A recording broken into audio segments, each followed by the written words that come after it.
नजर नहीं आ रहा है, इस पर एक बड़ा बयान आ गया है। बागेश्वर बाबा पर अखिलेश यादव का बयान सामने आया है। बागेश्वर बाबा कथा के लिए लाखों रुपए लेते हैं, अखिलेश यादव ये कह रहे हैं। बागेश्वर बाबा अंडर टेबल पैसा लेते हैं, ये कह रहे हैं अखिलेश यादव। बड़ा बयान है ये बवाल आगे बढ़ता हुआ और जा रहा है, क्योंकि बागेश्वर बाबा ने बयान दिया था कि इन छोटी मोटी बातों पर फोकस नहीं करते, हिंदू राष्ट्र बनाइए। अब अखिलेश ने पलटवार कर दिया। अखिलेश कह रहे हैं कि बागेश्वर बाबा अपने कथा के लिए लाखों रुपया लेते हैं, अंडर टेबल पैसा लेते हैं बागेश्वर बाबा। अखिलेश का यह बड़ा बयान, बड़ा आरोप बागेश्वर धाम सरकार पर। पंडित धीरेन्द्र कृष्ण शास्त्री आप तस्वीर में देख सकते होंगे, जो हम आपको तस्वीरें भी दिखा रहे हैं। अब अखिलेश यादव ने इनको निशाना बनाया है और कह रहे हैं कि धीरेन्द्र कृष्ण शास्त्री, बागेश्वर धाम सरकार लाखों रुपया लेते हैं, अंडर टेबल भी रुपया लेते हैं। अब इसके बाद ये बवाल मचा हुआ है। तो उत्तर प्रदेश की राजनीति में एक बार फिर से जोर पकड़ रही है जातिगत वाली बात। अब राजनीति में राजभर बयान, रात भर वाली जो लड़ाई है वो शुरू हो चुकी है। मतलब बयान पलटवार लगातार आ रहे हैं, जिससे अखिलेश को ओपी राजभर के सामने लाकर खड़ा कर दिया है। तो राजभर का वो बयान क्या है जिसने अखिलेश को इनके सामने लाकर खड़ा कर दिया है, एक रिपोर्ट में आपको दिखाते हैं।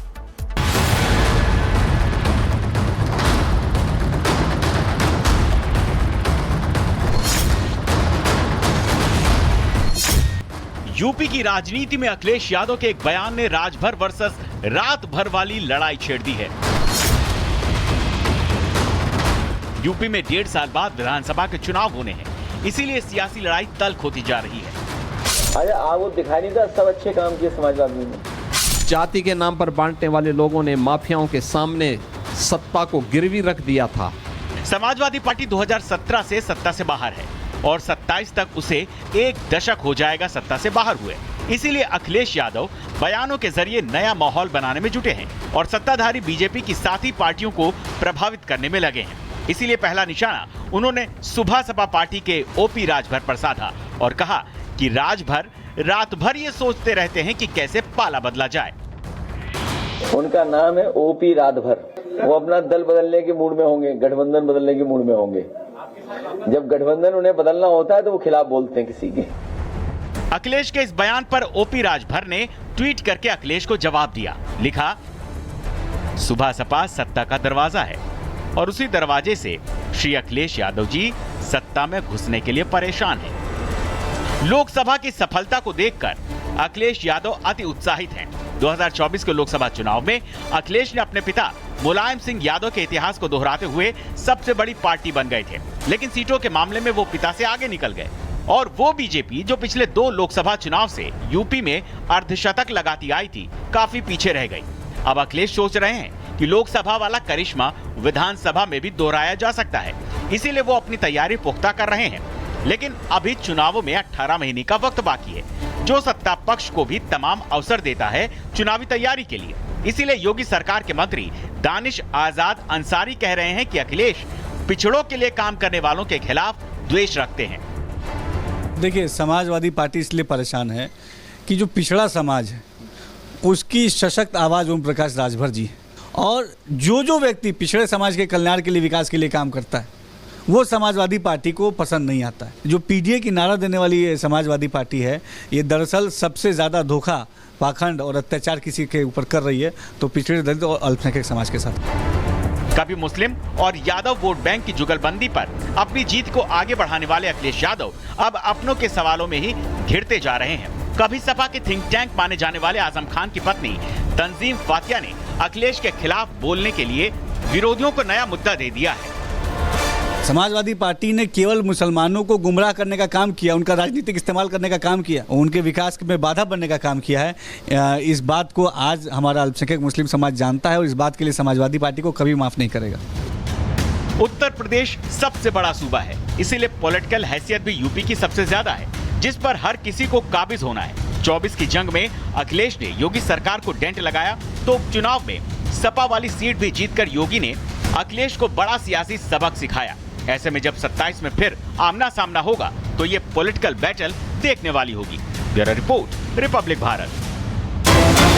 होता हुआ नजर नहीं आ रहा है। इस पर एक बड़ा बयान आ गया है। बागेश्वर बाबा पर अखिलेश यादव का बयान सामने आया है। बागेश्वर बाबा कथा के लिए लाखों रुपए लेते हैं, अखिलेश यादव ये कह रहे हैं। बागेश्वर बाबा अंडर टेबल पैसा लेते हैं, ये कह रहे हैं अखिलेश यादव। बड़ा बयान है ये बवाल आगे बढ़ता हुआ और जा रहा है, क्योंकि बागेश्वर बाबा ने बयान दिया था कि इन छोटी मोटी बातों पर फोकस नहीं करते, हिंदू राष्ट्र बनाइए। अब अखिलेश ने पलटवार कर दिया। अखिलेश कह रहे हैं कि बागेश्वर बाबा अपने कथा के लिए लाखों रुपया लेते हैं, अंडर टेबल पैसा लेते हैं बागेश्वर बाबा। अखिलेश का यह बड़ा बयान, बड़ा आरोप बागेश्वर धाम सरकार पर। पंडित धीरेन्द्र कृष्ण शास्त्री आप तस्वीर में देख सकते होंगे, जो हम आपको तस्वीरें भी दिखा रहे हैं। अब अखिलेश यादव ने इनको निशाना बनाया है और कह रहे हैं कि धीरेन्द्र कृष्ण शास्त्री, बागेश्वर धाम सरकार लाखों रुपया लेते हैं, अंडर टेबल भी रुपया लेते हैं। अब इसके बाद ये बवाल मचा हुआ है।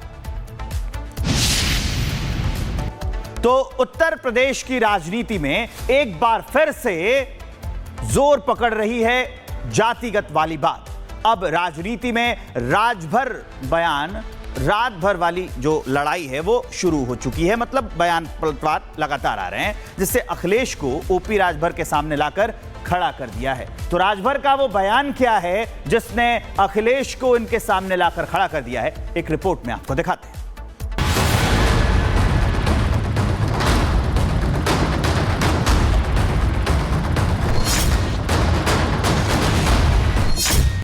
यूपी की राजनीति में अखिलेश यादव के एक बयान ने राजभर वर्सेस रात भर वाली लड़ाई छेड़ दी है। यूपी में 1.5 साल बाद विधानसभा के चुनाव होने हैं, इसीलिए सियासी लड़ाई तल्ख होती जा रही है। अरे वो दिखाई नहीं था, सब अच्छे काम किए समाजवादियों ने। जाति के नाम पर बांटने वाले लोगों ने माफियाओं के सामने सत्ता को गिरवी रख दिया था। समाजवादी पार्टी 2017 से सत्ता से बाहर है और 27 तक उसे 1 दशक हो जाएगा सत्ता से बाहर हुए। इसीलिए अखिलेश यादव बयानों के जरिए नया माहौल बनाने में जुटे हैं और सत्ताधारी बीजेपी की साथी पार्टियों को प्रभावित करने में लगे हैं। इसीलिए पहला निशाना उन्होंने सुबह सपा पार्टी के ओपी राजभर पर साधा और कहा कि राजभर रात भर ये सोचते रहते हैं कि कैसे पाला बदला जाए।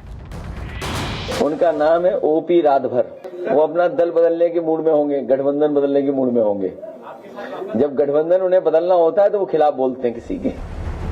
अखिलेश के इस बयान पर ओपी राजभर ने ट्वीट करके अखिलेश को जवाब दिया। लिखा, सुबह सपा सत्ता का दरवाजा है और उसी दरवाजे से श्री अखिलेश यादव जी सत्ता में घुसने के लिए परेशान हैं। लोकसभा की सफलता को देखकर अखिलेश यादव अति उत्साहित हैं। 2024 के लोकसभा चुनाव में अखिलेश ने अपने पिता मुलायम सिंह यादव के इतिहास को दोहराते हुए सबसे बड़ी पार्टी बन गए थे, लेकिन सीटों के मामले में वो पिता से आगे निकल गए और वो बीजेपी जो पिछले 2 लोकसभा चुनाव से यूपी में अर्धशतक लगाती आई थी, काफी पीछे रह गई। अब अखिलेश सोच रहे हैं कि लोकसभा वाला करिश्मा विधानसभा में भी दोहराया जा सकता है, इसीलिए वो अपनी तैयारी पुख्ता कर रहे हैं। लेकिन अभी चुनावों में 18 महीने का वक्त बाकी है, जो सत्ता पक्ष को भी तमाम अवसर देता है चुनावी तैयारी के लिए। इसीलिए योगी सरकार के मंत्री दानिश आजाद अंसारी कह रहे हैं कि अखिलेश पिछड़ों के लिए काम करने वालों के खिलाफ द्वेष रखते हैं। देखिए, समाजवादी पार्टी इसलिए परेशान है कि जो पिछड़ा समाज है उसकी सशक्त आवाज ओम प्रकाश राजभर जी है, और जो व्यक्ति पिछड़े समाज के कल्याण के लिए, विकास के लिए काम करता है, वो समाजवादी पार्टी को पसंद नहीं आता है। जो पीडीए की नारा देने वाली ये समाजवादी पार्टी है, ये दरअसल सबसे ज़्यादा धोखा, पाखंड और अत्याचार किसी के ऊपर कर रही है, तो पिछड़े दलित और अल्पसंख्यक समाज के साथ। कभी मुस्लिम और यादव वोट बैंक की जुगलबंदी पर अपनी जीत को आगे बढ़ाने वाले अखिलेश यादव अब अपनों के सवालों में ही घिरते जा रहे हैं। कभी सपा के थिंक टैंक माने जाने वाले आजम खान की पत्नी तंजीम फातिया ने अखिलेश के खिलाफ बोलने के लिए विरोधियों को नया मुद्दा दे दिया है। समाजवादी पार्टी ने केवल मुसलमानों को गुमराह करने का काम किया, उनका राजनीतिक इस्तेमाल करने का काम किया, उनके विकास में बाधा बनने का काम किया है। इस बात को आज हमारा अल्पसंख्यक मुस्लिम समाज जानता है और इस बात के लिए समाजवादी पार्टी को कभी माफ नहीं करेगा। उत्तर प्रदेश सबसे बड़ा सूबा है, इसीलिए पॉलिटिकल हैसियत भी यूपी की सबसे ज्यादा है, जिस पर हर किसी को काबिज होना है। 24 की जंग में अखिलेश ने योगी सरकार को डेंट लगाया, तो उपचुनाव में सपा वाली सीट भी जीतकर योगी ने अखिलेश को बड़ा सियासी सबक सिखाया। ऐसे में जब 27 में फिर आमना सामना होगा तो ये पॉलिटिकल बैटल देखने वाली होगी। Bureau report, Republic Bharat.